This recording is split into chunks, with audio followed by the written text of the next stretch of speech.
کیا حدیث رسول صلی اللہ علیہ وسلم دلیل ہے یا نہیں؟ کوئی حدیث بھی صحیح ہو اور وہ قرآن کے خلاف نہیں ہوتی قطعی طور پہ۔ یا تو آپ کہو کہ آیت کے خلاف آ گئی ہے لہٰذا میں آیت کو نہیں مانتا، پھر تو ہم آپ کو دیکھیں کہ آپ قرآن کا انکار کیسے کرتے ہیں۔ علم کی عدم پختگی، کچا ذہن اور احادیث کی ناقدری ایسے بیج بوئے ہیں رد حدیث کے کہ آج اس کا ہم ثمرہ کاٹ رہے ہیں۔ غامدی صاحب انہوں نے کہا کہ یہ سب افسانہ ہے۔ غار حرا محض ایک افسانہ ہے، کوئی حقیقت نہیں اس کی۔ اللہ تعالیٰ نے پہلی وحی کے واقعے کو خود سورہ نجم میں بیان کیا ہے اور پورے واقعے کی تردید کر دی۔ یہ واقعہ کہتا ہے کہ حضور پریشان ہو گئے، گھر تشریف لائے، زملونی کہا، سیدہ خدیجہ آپ کو ورقہ بن نوفل کے پاس لے گئی۔ قرآن کہتا ہے جس وقت پہلی وحی ہوئی نہ پیغمبر کے اندر کوئی تردد پیدا ہوا، نہ کوئی اضطراب پیدا ہوا، ما کذب الفؤاد ما رأى، ادنا درجے میں دل میں بھی کوئی کھٹک پیدا نہیں ہوئی، اور آپ نے پہلی وحی کو عکس کیا۔ پھر دوسری بیان کرتا ہے وَلَقَدْ رَآهُ نَزْلَةً أُخْرَىٰ، تو یہ محض افسانہ ہے، کوئی حقیقت نہیں۔ کبھی تحقیق کریں اس کی۔ جس ہستی کا یہ واقعہ بیان کیا جاتا ہے وہ محمد الرسول اللہ ہے۔ آپ کی زندگی کا سب سے بڑا واقعہ یہ آپ نے کبھی بیان نہیں کیا۔ پورا ذخیرہ خالی ہے حدیث کا اس سے۔ رسول اللہ نے یہ غار حرا کا نام بھی کبھی نہیں لیا، کبھی یہ واقعہ بیان نہیں کیا۔ سیدہ خدیجہ جو اس واقعے میں سب سے بڑی ہستی کے طور پر سامنے آتی ہیں، انہوں نے کبھی یہ واقعہ بیان نہیں کیا۔ سیدنا ابو بکر نے کبھی یہ واقعہ بیان نہیں کیا۔ سیدنا عمر نے کبھی یہ واقعہ بیان نہیں کیا۔ سیدہ عائشہ کی بڑی بہن ہے اسما، وہ ان سے 10 سال بڑی ہیں، انہوں نے کبھی یہ واقعہ بیان نہیں کیا۔ یہ تو بہت بعد کا افسانہ ہے جو صوفیوں کے زیر اثر بنا اور اتنا مقبول ہو گیا ہے کہ اب یہ بتانا مشکل ہے۔ یہ ان کا قول ہے۔ حقیقت یہ ہے کہ اس پر بحث کرنے کی بجائے ہمیں اس بات پر بحث کرنی چاہیے کہ کیا حدیث رسول صلی اللہ علیہ وسلم دلیل ہے یا نہیں۔ اور دوسری بات یہ کہ حدیث رسول صلی اللہ علیہ وسلم کون کون سی دلیل ہے اور کون کون سی تمہارے خیال میں دلیل نہیں ہے، اور کسی چیز کے دلیل ہونے کے لیے کیا چاہیے ہوتا ہے۔ کیا آپ کی عقل مانے تو دلیل ہوگی، عقل انکار کرے تو دلیل نہیں ہوگی، یا قرآن کے موافق ہوگی تو دلیل ہوگی، قرآن کے موافق نہیں ہوگی تو دلیل نہیں ہوگی۔ آخر پیمانہ ہے کیا؟ حقیقت میں ان لوگوں کا یہ تو آؤٹ پٹ آ رہی ہے نا، اب اصل بیماری کی جڑ یہ ہے کہ یہ لوگ احادیث کا کسی نہ کسی بہانے انکار کرتے ہیں۔ اب پوری امت کا اتفاق ہے کہ صحیح بخاری اور مسلم میں کوئی روایت جو جن پہ نمبر لگے ہوئے ہیں جو سند کے ساتھ ہے وہ ضعیف نہیں ہے،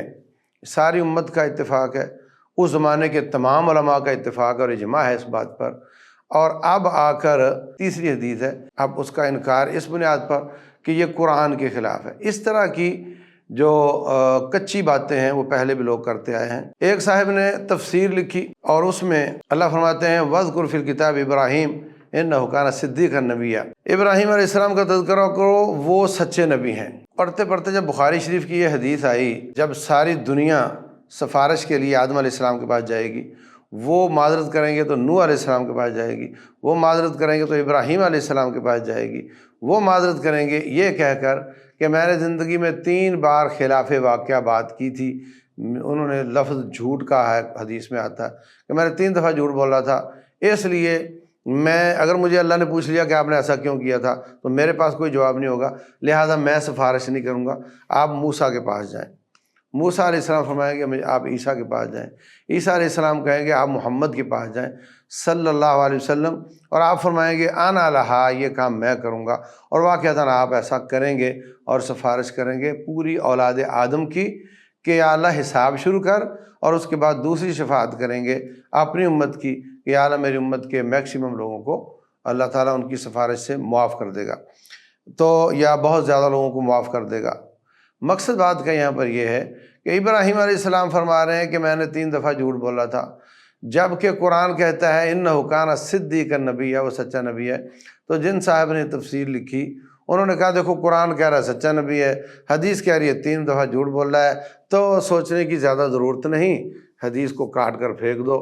اور قرآن کو مان لو، حدیث وہ مانو جو قرآن کے خلاف نہ ہو۔ حقیقت یہ ہے کہ کوئی حدیث بھی صحیح ہو اور وہ قرآن کے خلاف نہیں ہوتی، قطعی طور پہ کسی کی سمجھ میں کا خلل ہو سکتا ہے،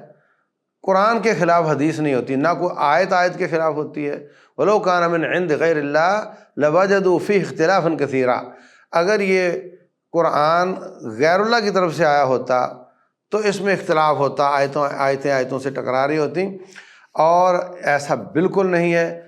تو یہ ثابت ہوتا ہے کہ اللہ تعالیٰ کی طرف سے ہے۔ تو قرآن حکیم بھی قرآن کے خلاف نہیں ہے، اور حدیث بھی قرآن کے، کوئی صحیح حدیث قرآن کے خلاف نہیں ہے۔ ہاں، عقل کا خلل ہو سکتا ہے، سمجھ میں خلل آ سکتا ہے۔ علماء کرام نے یہ پہلے سے ہی ساری باتوں کا اشکال ظاہر بھی کیے، اشکال کا جواب بھی دے رکھا ہے۔ اب اگر یہی صاحب جنہوں نے حدیث بخاری کا انکار کر دیا اور بڑے معروف ہیں، اگر وہ ان 3 جھوٹوں پر بھی غور کر لیتے تو بخاری شریف کی حدیث کا رد کرنے کی بجائے وہ دیکھتے کہ ان میں سے 2 تو خود قرآن حکیم میں موجود ہیں۔ انہوں نے جن 3 کا تذکرہ کیا ہے، نمبر 1 انہوں نے کہا چلو میلے پر چلیں، تو حضرت ابراہیم فرماتے ہیں انی سقیم، میں بیمار ہوں، یہ قرآن میں ہے۔ انہوں نے کہا انت فعلت ھذا بآلہتنا، یہ جو بت توڑے تو نے توڑے، تو کہا بل فعلہ کبیرھم ھذا، یہ جو بڑا بت ہے اس نے توڑے۔ اب اندازہ لگائیں آپ کہ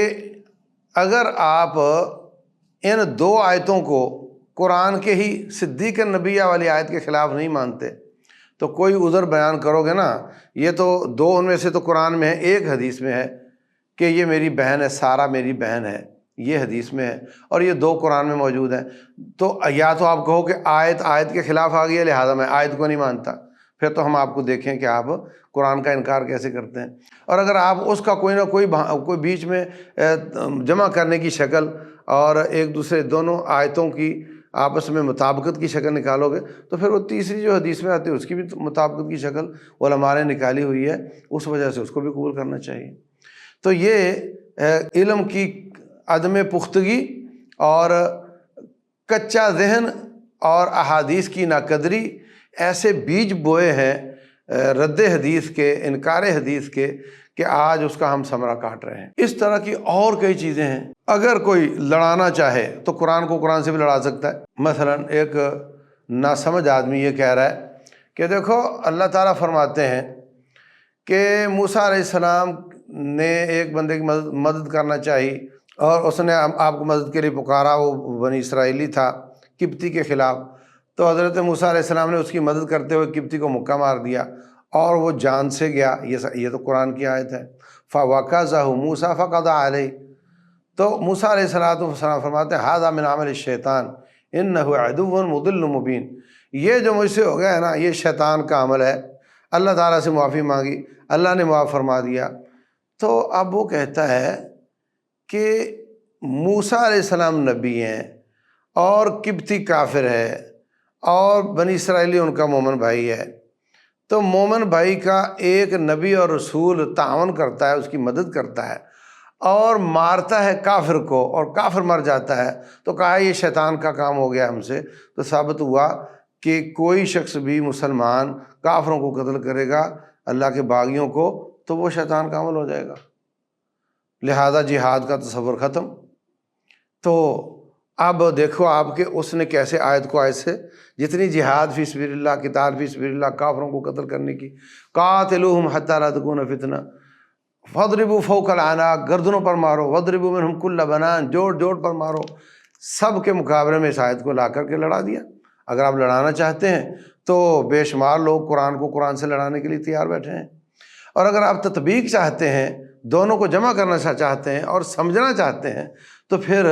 یہ جو وحی کی ابتدا والی حدیث ہے اور جو سورہ نجم کی آیات ہیں، ان میں بھی کوئی لڑائی نہیں ہے، بالکل کسی قسم کی لڑائی نہیں ہے۔ یہ پہلی وحی ہے اور وہ بعد والی وحی ہے، اور جو یا ایھا المدثر والی دوسری وحی ہے، اس میں حضرت رسول اللہ صلی اللہ علیہ وسلم فرماتے ہیں میں نے جبریل امین کو 2 دفعہ اصلی حالت میں دیکھا ہے۔ تو ان میں سے ایک وہ ہے جب دوبارہ آپ کو دوسری بار وحی آئی ہے تو حضرت جبریل نے قد سد الافق، پورے آسمان کو چھپایا ہوا تھا، اتنا بڑا ان کا قد تھا، لہ 600 جناح، 600 ان کے پر تھے۔ تو اگر جن لوگوں نے تفسیر بالماثور احادیث اور اقوال صحابہ کے ساتھ سورہ نجم کی تفسیر کی ہے، انہوں نے ساتھ بخاری کی اس حدیث کی تطبیق بھی بیان کی ہے، اور انہوں نے تو نہیں لڑایا بخاری کو قرآن کے ساتھ۔ اور آپ کی پریشانی اور آپ کی جو اصل مرض ہے وہ یہ ہے کہ ایک تو آپ کے پاس حدیث کو قبول کرنے اور رد کرنے کا کوئی کرائٹیریا نہیں ہے، ایسے ہی قرآن کے خلاف بنا کر کے اڑا دینا یہ آپ کی عادت ہے، ایک تو یہ وجہ ہے۔ اور دوسری بات یہ ہے کہ آیات کی تفسیر اپنے دماغ کے مطابق کرنا۔ اسلاف جن کے زمانے میں قرآن نازل ہوا تھا انہوں نے اس کو کس طرح سمجھا تھا یہ دیکھے بغیر ظاہری لفظ کا لغت کے حساب سے ترجمہ دیکھنا اور اس کو پھر سمجھ کر اپنے دماغ کے مطابق آیتوں اور حدیثوں کا رد کرنا شروع کر دینا، یہ ہے آپ کا منہج، اور یہ بڑا خطرناک منہج ہے۔ آپ اللہ سے ڈر جائیں۔ آپ مرنے کے بعد اپنے بعد ایسا سلسلہ شروع کر کے جا رہے ہیں کہ جس کا ایصال آپ کو ہوتا رہے گا، اور لوگ انکار حدیث کا فتنوں کو بڑھاتے رہیں گے، اور اس کا جو بھی خمیازہ ہے وہ آپ کو قبر میں بیٹھے بھگتنا پڑے گا، یہ آپ دیکھ لیں۔ اس طرح کے کام کیے ہیں لوگوں نے، اور آج ان کی وہ تحریک رد حدیث چل رہی ہے اور ان کو اس کا اثر پہنچ رہا ہوگا۔ رسول اللہ صلی اللہ علیہ وسلم فرماتے ہیں من سن فی الاسلام سنۃ حسنہ فلہ اجرھا واجر من عمل بہا، جو اسلام میں اچھی سنت زندہ کرتا ہے اس کو اس کا اجر ملتا ہے، اور اس کے بعد میں جو بھی عمل کرے گا اس کا اجر ملے گا۔ ومن سن فی الاسلام سنۃ سیئہ، جو اسلام میں بدعت جاری کرتا ہے وہ قولی ہو یا عملی ہو، وہ اس کو اس کا بھی گناہ ملے گا، اور جتنے لوگ اس پر بعد میں عمل کریں گے سب کا گناہ وہ لے کر جائے گا۔ تو قطعی طور پر یہ طریقہ درست نہیں کہ سند کو نہ دیکھا جائے، راویوں کو نہ دیکھا جائے، اور چھان پھٹک نہ کی جائے، اور صرف یہ کہہ کے رد کر دیا جائے یہ جی میرے دماغ کے مطابق قرآن کے خلاف ہے لہٰذا یہ سب افسانہ ہے۔ بہت خطرناک اور افسوسناک بات ہے۔ اور پھر یہ کہ حضرت عائشہ رضی اللہ عنہا اس وقت تھی نہیں تو وہ روایت کیسے کر سکتی ہیں؟ جابر بن عبداللہ تو انصاری ہیں، وہ تو اس وقت تھے نہیں، وہ کیسے روایت کر سکتے ہیں؟ تو یہ بھی محدثین کا اتفاقی مسئلہ ہے کہ کوئی صحابی، چھوٹا صحابی بڑے صحابی سے بیان کرے اور صحابی مجہول ہو، اس کا تذکرہ نہ ہو، ان کو مراسیل صحابہ کہتے ہیں، وہ روایت غلط نہیں ہوتی، کیونکہ جو راوی نہیں بیان کیا گیا وہ صحابی ہی ہے نا، اور صحابہ سارے کے سارے عدول ہیں، سارے کے سارے ہی نیک پاک ہیں، سارے ہی قابل اعتبار ہیں۔ ان کی بات مثلا کوئی شخص تابعی یہ ذکر کرے کہ تابعی کہے رسول اللہ نے فرمایا صلی اللہ علیہ وسلم، صحابی کا نام بھی نہ ذکر کرے اور ان کا تذکرہ ہی نہ کرے، یہ مرسل روایت ہوتی ہے، کیونکہ اس میں شک ہے کہ تابعی نے کسی اور تابعی سے بیان کیا ہوگا، اس تابعی نے پھر صحابی سے، پھر نبی صلی اللہ علیہ وسلم سے، تو بیچ میں تابعی کے گر جانے کا خطرہ ہونے کی وجہ سے یہ روایت مرسل ہوتی ہے اور ضعیف ہوتی ہے۔ لیکن اگر صحابی یہ کہے کہ